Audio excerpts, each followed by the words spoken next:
할렐루야. 아멘. 오늘은 참 좋은 날입니다.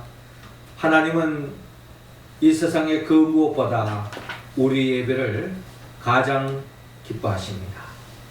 우리가 예배 드릴 때 하나님께는 영광이요, 우리 모두에게는 하나님이 기뻐하심으로 말미암아 우리에게 덮는 은혜와 은총을 베풀어 주셔서 그 복으로 한 주간 천국을 침노하고 일상 속에서 하나님의 나라를 누리며 전파하며 나가는 우리 모두가 되기를 주의 이름으로 축원합니다. 세계적인 조각가였던 미켈란젤로가 길을 걷는데 그 길거리에 많은 사람들이 귀찮게 여겨지는 큰 바위 덩어리가 앞에 놓여져 있는 것입니다. 미켈란젤로는 이 바위를 보는 그 순간에 뭔가 이 바위 속에 엄청난 작품을 구상하게 되었습니다.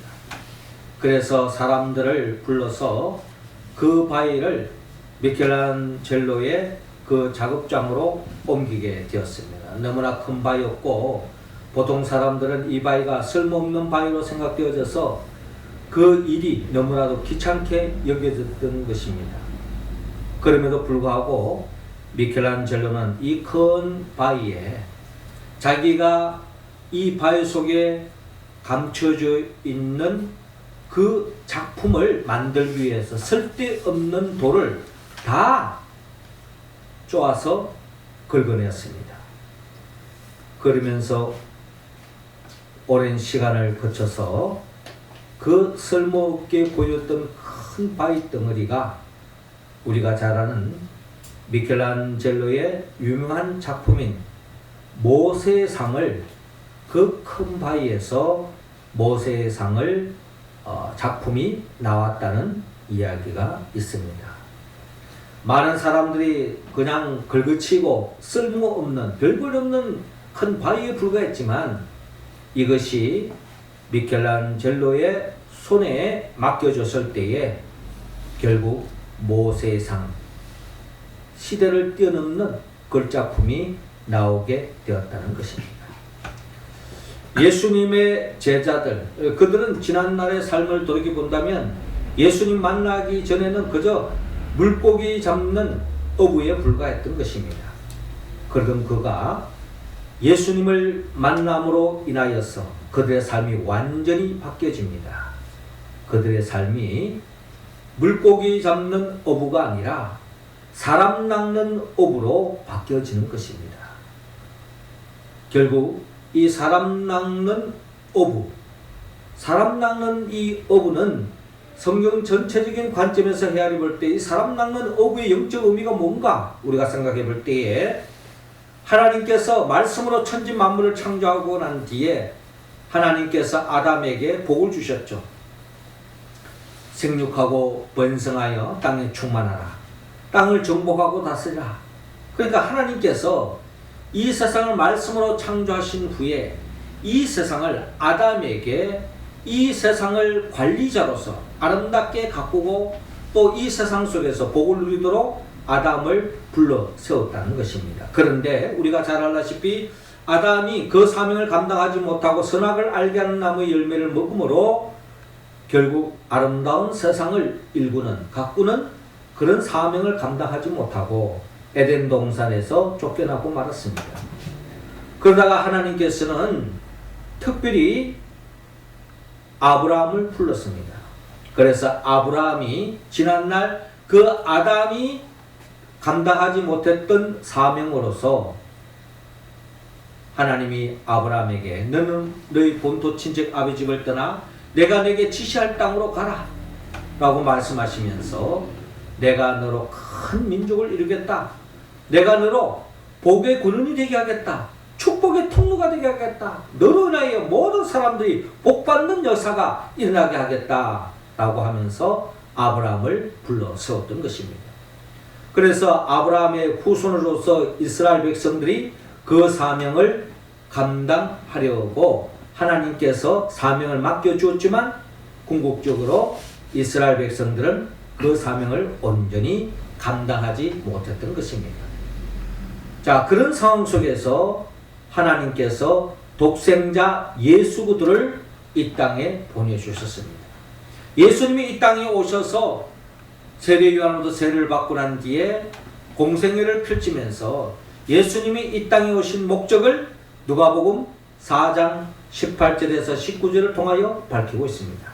주의 성령이 내게 임하셨으니 이는 가난한 자에게 복음을 전하게 하시려고 내게 기름을 부으시고 나를 보내사 포로된 자에게 자유를 눈먼 자에게 다시 보게 함을 전파하며 눌린 자를 자유케 하고 주의 은혜의 해를 전파하게 하려 하심이라 라고 말씀하고 있습니다.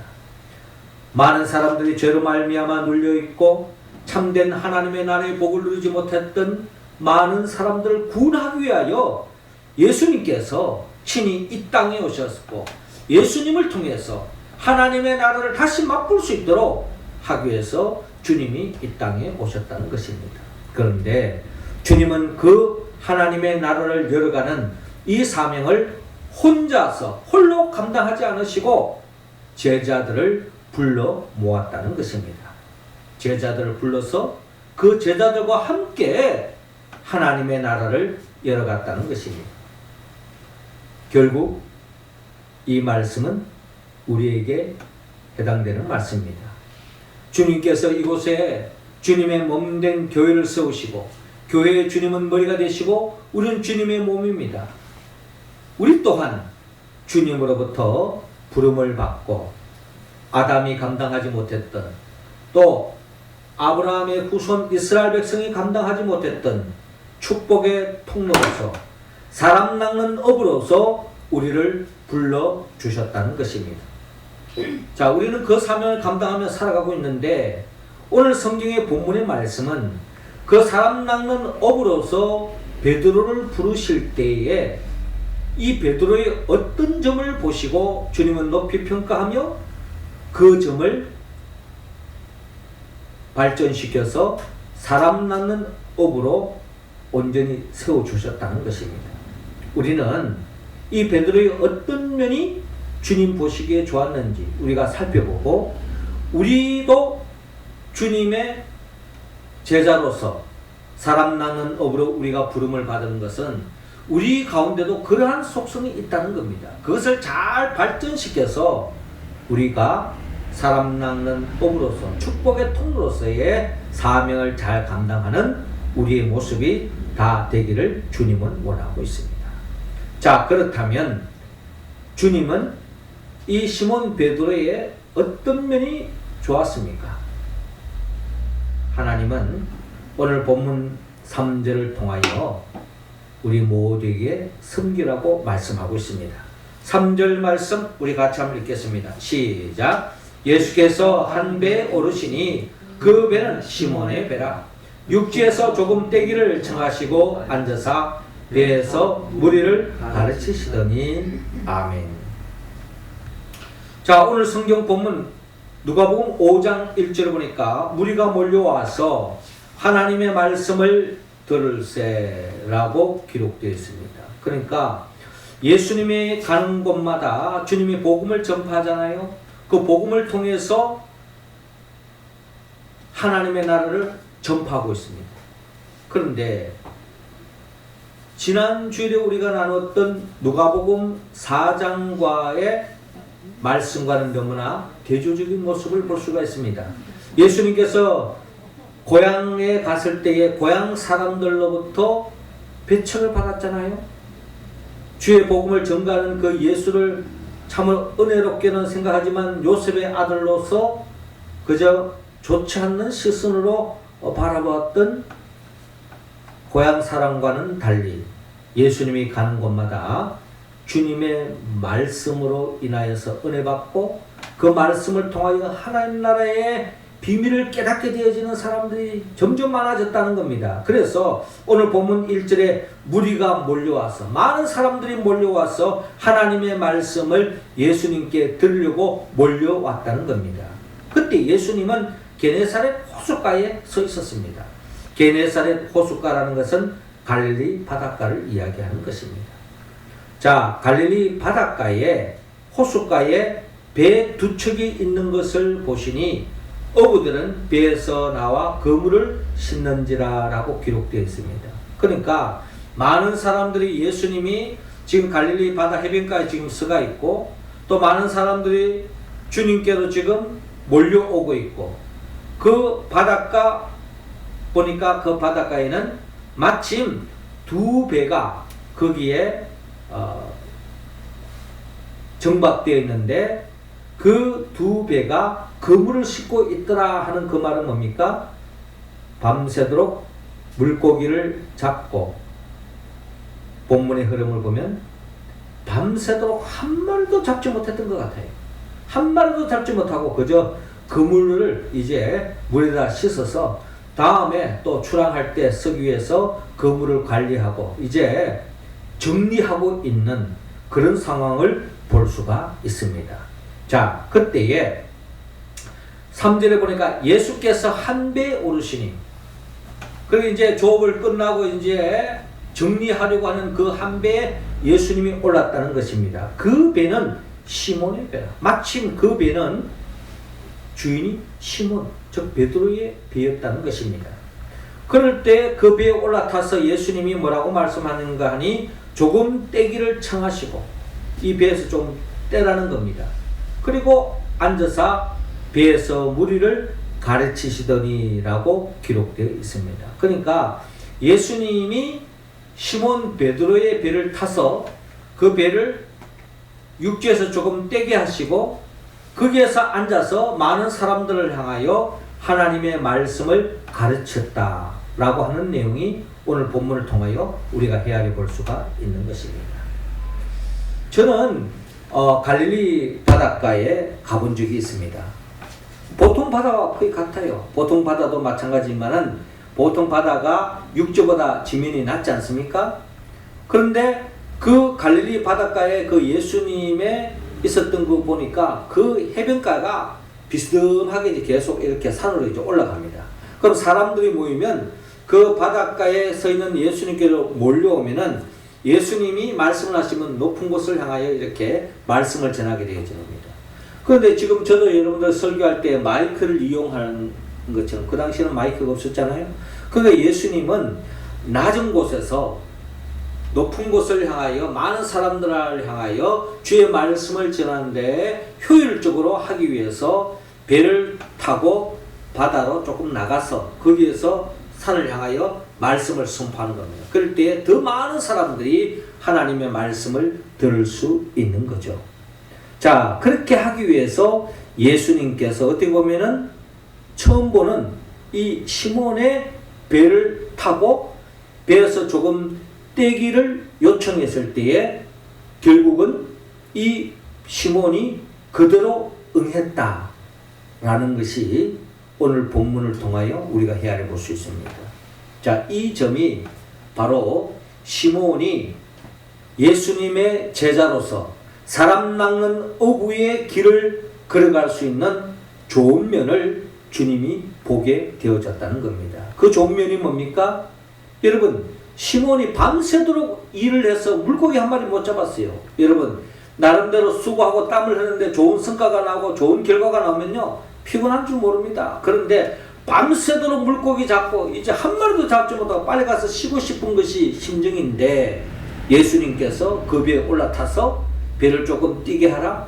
그랬을 때에 베드로가 그럼에도 불구하고 조금도 짜증 부리지 않고 그 주님의 말씀을 그대로 받아들이면서 주님을 배려하고 주님을 섬기는 이 모습이 예수님의 눈에 들어왔던 것입니다. 그것이 바로 진정 사람 낚는 어부의 길을 걸어가야 할 사람들이 가져야 할 마음가짐이라는 것입니다. 잠언서 21장 13절에 보면요, 귀를 막고 가난한 자가 부르짖는 소리를 듣지 아니하면 자기가 부르짖을 때에도 들을 자가 없느니라 라고 말씀하고 있습니다. 자, 이 말씀 뭘 말합니까? 어려움에 처한 사람이 도와달라고 이야기했을 때에 거기에 귀를 기울인 사람은 결국 하나님의 복으로 말미암아 자기가 어려울 때에 누군가가 도움의 손길이 베풀어지고 하나님이 도와주신다고는 약속의 말씀으로 우리는 받아들일 수 있습니다. 그렇습니다. 베드로가 한 번은 바다 위를 걸으려고 하다가 물에 빠져서 허우적거리고 죽을 지경이었습니다. 그때 베드로가 예수님을 향해서 살려달라고 간청했을 때 예수님께서 물 위로 걸어와서 베드로를 건져주는 광경을 우리는 복음서를 통하여 알 수가 있습니다. 이처럼 사람 낚는 어부는 다른 사람을 배려할 줄 알고 섬길 줄 아는 사람, 그런 사람이 하나님은 기뻐하시고 그런 사람을 통해서 다른 사람들에게 하나님의 복을 전하는 축복의 통로로서 사람 낚는 업으로 사용하신다는 것입니다. 우리 모두도 베드로와 같이 우리가 생활 속에서 주님을 향하여 또 다른 사람을 향하여 배려하고 섬기는 그런 삶을 우리가 체질화가 되어서 결국 사람 낚는 업으로서의 삶을 살아가는 우리 모두가 되기를 주의 이름으로 축원합니다. 이어 두 번째로 순종하라고 말씀합니다. 5절 우리 같이 읽어볼까요? 시작. 시몬이 대답하여 이르되 선생님 우리들이 밤이 새도록 수고하였으되 잡은 것이 없지만은 말씀에 의지하여 내가 그물을 내리리이다 하고. 아멘. 자, 4절에 보니까 말씀을 마치시고 지금 예수님께서 시몬의 배를 이용해서 많은 사람들에게 청복음을 전파했던 것입니다. 자, 그 말씀을 마치시고 난 뒤에 예수님께서 시몬에게 말씀하는 것입니다. 예수님 왜 시몬에 갔을까? 예수님이 이 시몬을 보면서 눈여겨보는 거예요. 기특하게 생각하는 겁니다. 그 배를 타도록 기회를 줬고 그 배를 조금 육지에서 좀 떼게 해달라 했을 때 그대로 순종했잖아요. 그런 시몬을 볼 때에 주님이 이 시몬에게 뭔가 보답을 해야 되겠다. 배려를 받고 섬김을 받았으니 주님은 그저 그 섬김을 받고 입 싹 닦는 분이 아니죠.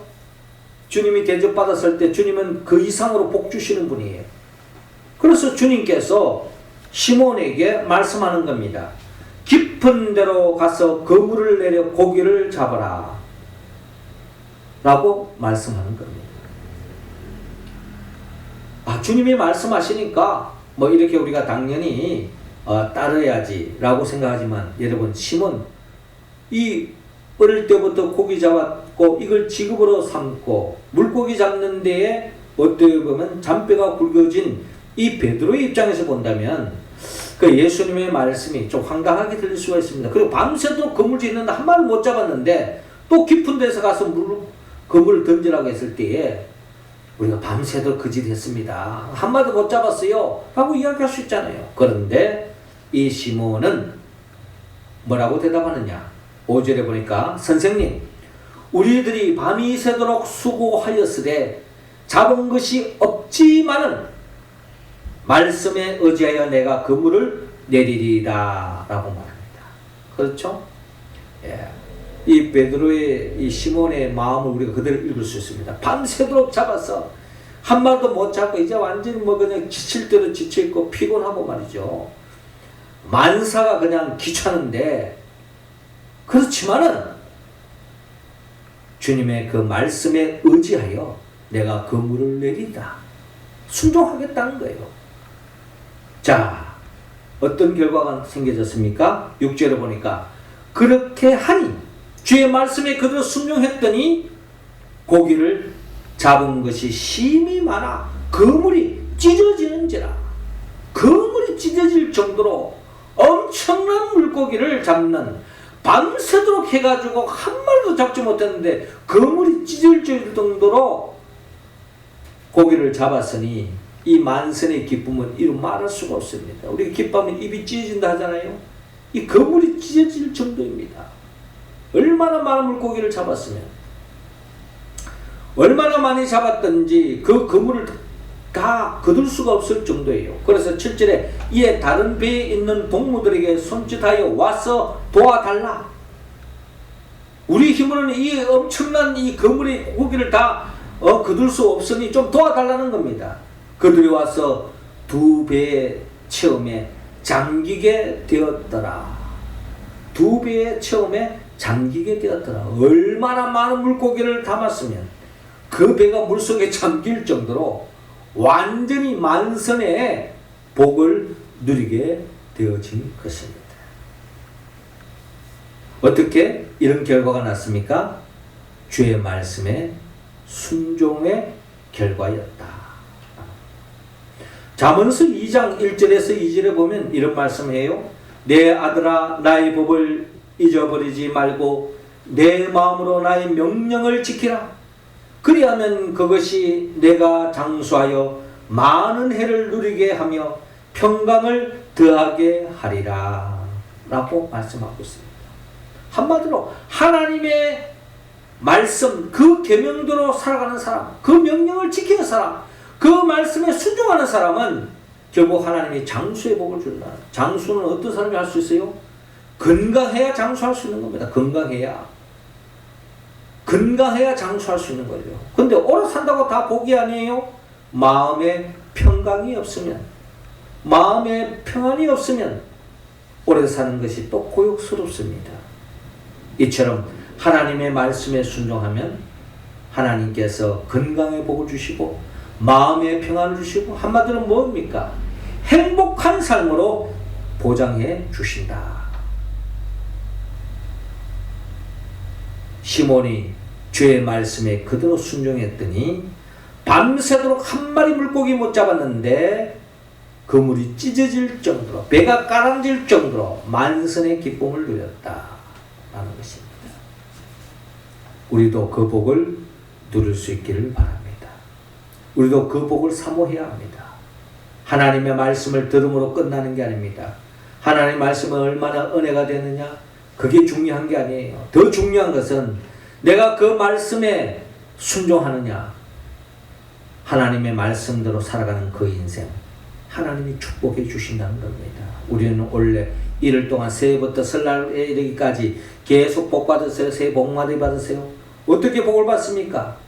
하나님의 말씀에 순종하는 자가 그 복을 받아 누린다. 우리는 잠언서를 통하여 이번 주간 말씀 세미나를 할 텐데 그 잠언서를 통하여서 하나님의 말씀을 주신 거예요. 그 말씀에 우리가 순종하면 우리가 행복해지고 더 없는 복을 누릴 수 있다고 성경을 통하여 하나님은 약속하고 있습니다. 우리 모두도 시몬처럼 하나님의 말씀이라면 내기에 황당하고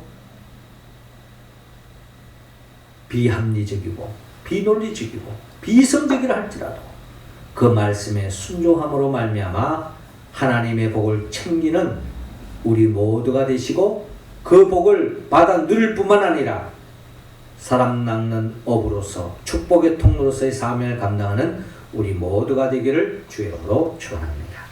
마지막 세 번째로 겸손하라고 말합니다. 8절 같이 읽습니다. 시작. 시몬 베드로가 이를 보고 예수의 무릎 아래에 엎드려 이르되 주여 나를 떠나소서 나는 죄인으로소이다 하니. 아멘. 자, 8절에 시몬 베드로가 이를 보고 예수의 무릎 아래에 엎드려 이르되 주여 나를 떠나소서 나는 죄인으로소이다 라고 시몬이 예수님께 엎드려 말씀하고 있는 것입니다. 이 말씀의 의미가 뭡니까? 이 순간에 이 시몬은 예수님이 보통 사람이 아니구나. 또 예수님은 그저 선생님 개념이 아니구나. 이분이야말로 메시아구나. 이분이야말로 그리스도구나. 우리의 구원자구나. 이 부분에 이렇게 매달리고 이분만 쫓아가면 우리의 삶의 모든 문제가 해결되어 줄 수 있을 것이다 라고 하는 확신이 들어오게 된 거예요. 그러나 그 구원자 앞에 이 베드로는 자기 자신이 얼마나 연약하고 보잘것없고 얼마나 부족한 존재인지 자신을 고백하고 있는 겁니다. 주여 나를 떠나소서 나는 죄인으로소이다. 나는 죄인이기 때문에 참복을 누릴 수 없습니다. 나는 죄인이기 때문에 나는 아무것도 할 수 없습니다. 나는 한계를 가지고 있습니다. 나는 한 치 앞을 내다볼 수 없습니다. 주여 나를 떠나소서. 그렇게 고백하고 있습니다. 이 말에 베드로의 속마음은 뭘까요? 나는 죄인이 그냥 떠나가십시오. 이 말을 이야기하는 것이 아니라 나는 죄인이니까 주님 나를 붙잡아 주세요. 나를 함께 해주세요. 나를 이끌어 주세요. 이런 고백이라고 우리는 본문을 통하여 헤아릴 수가 있습니다. 9절에 이는 자기 및 자기와 함께 있는 모든 사람이 고기에 잡힌 것으로 말미암아 놀라고, 고기 잡힌 것으로 인하여 놀랐다는 겁니다. 한마디로 주님의 그 이적을 보고 주님을 믿고 따르지 않을 수 없다는 겁니다. 이때에 10절에 세베대의 아들로서 시몬의 동업자이는 야고보와 요한도 놀랐습니다. 예수께서 시몬에게 이르시되 무서워하지 마라. 무서워하지 마라. 걸어가신 주님 앞에 내 자신이 죄인이라고 했을 때 우리는 두려움에 들 수밖에 없습니다. 왜? 죄인이 하나님 앞에 서면요 심판의 대상이 될 수밖에 없거든요. 그런데 주님이 무서워하지 말라는 거예요. 걱정하지 말라는 거예요. 너의 연약함, 너의 부족함, 너의 한계 내가 다 알고 있다.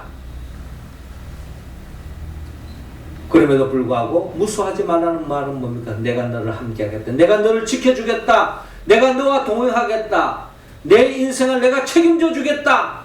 라고 하는 약속의 말씀인 겁니다. 이제부로는 네가 사람을 취하리라. 이제부로는 네가 사람을 취하리라. 이 말씀을 마태복음은 뭐라고 표현합니까? 내가 너로 사람 낚는 어부가 되게 하겠다 라고 말씀합니다. 사람 낚는 어부가 되게 하겠다. 지난날에 물고기 잡아서 그것을 내 생계로 삼고 그 물고기를 많이 잡아서 부자가 되고 거기에 진정한 행복이 있으라고 생각했는데 이 세상 많은 사람들이 다 돈을 벌고 자기 행복을 향하여 달려가지만 여러분 열심히 일한다고 돈 벌어지는 게 아닙니다. 열심히 수고한다고 해서 다 갑부가 되는 게 아니에요. 돈을 내가 쫓아간다고 해서 돈을 붙잡을 수 있는 게 아닙니다. 세상 권력이나 세상 명예나 세상 그 무엇이든 다 내 마음대로 되는 게 아니에요. 잠언서를 보니까요. 네가 재물에 욕심을 걸지 마라. 재물은 마치 독수리처럼 한순간에 날아갈 수 있다라고 이야기합니다. 응? 독수리가 내 삶에 내가 수고하고 거두는 재물을 한순간에 낚아채 갈 수가 있다는 거예요. 내가 그것을 의지하고 살아간 사람은 재물이 날아가는 그 순간에 내 인생 끝나는 겁니다.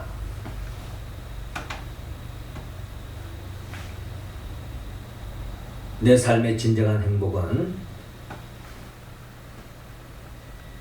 주님을 붙잡을 때, 주님을 의지할 때 결국 모든 것이 따라오는 줄로 믿으시기 바랍니다.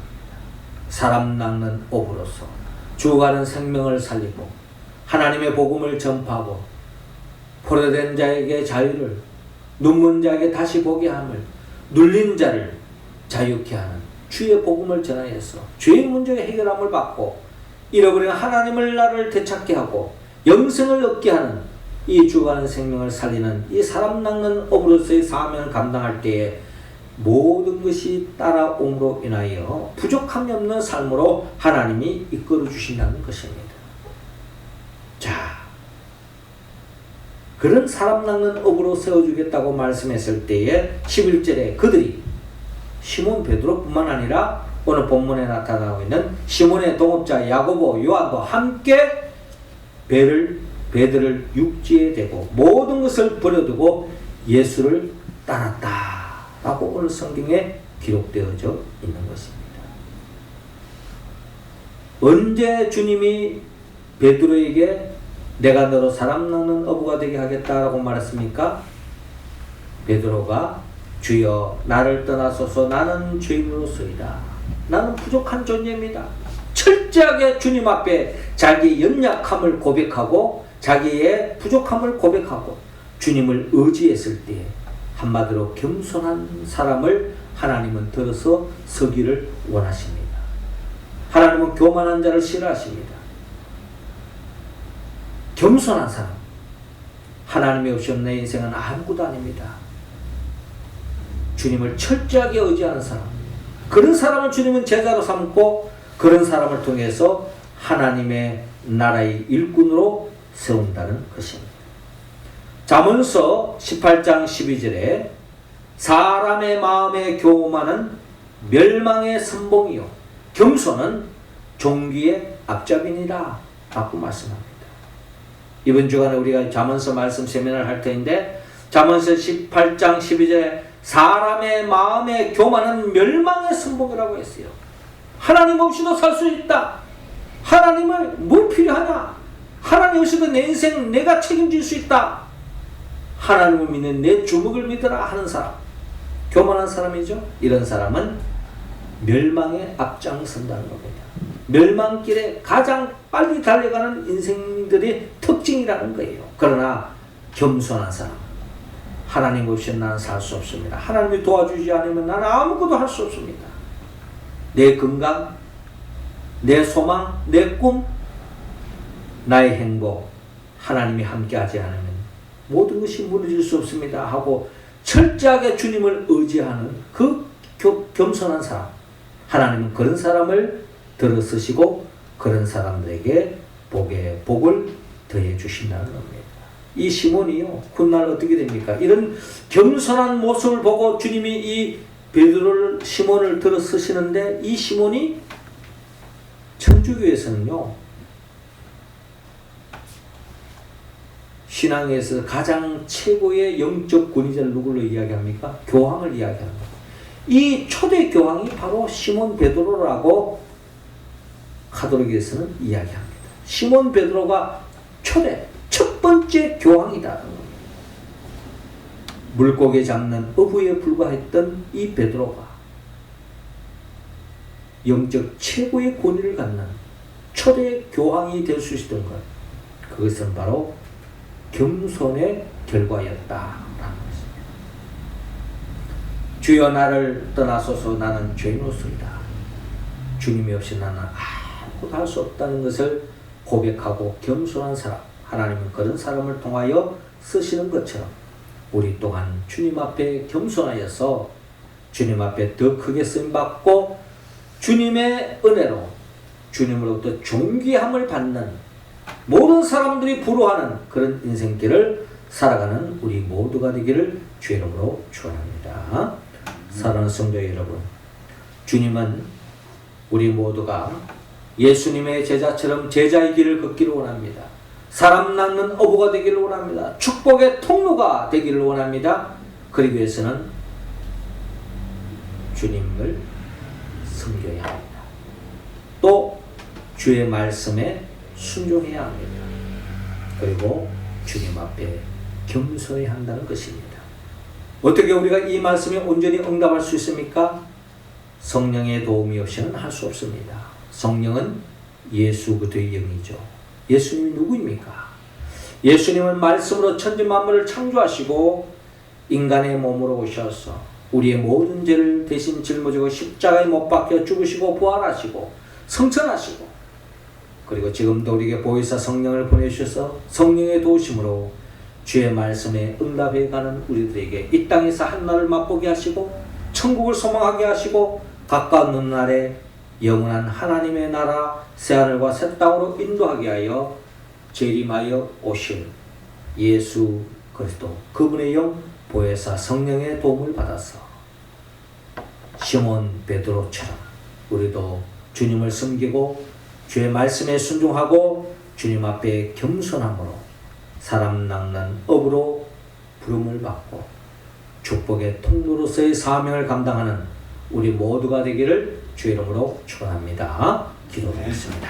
하늘에 계신 우리 아버지, 이 시간 우리 한 사람 한 사람에게 성령의 기름을 부어주시고 성령 충만함으로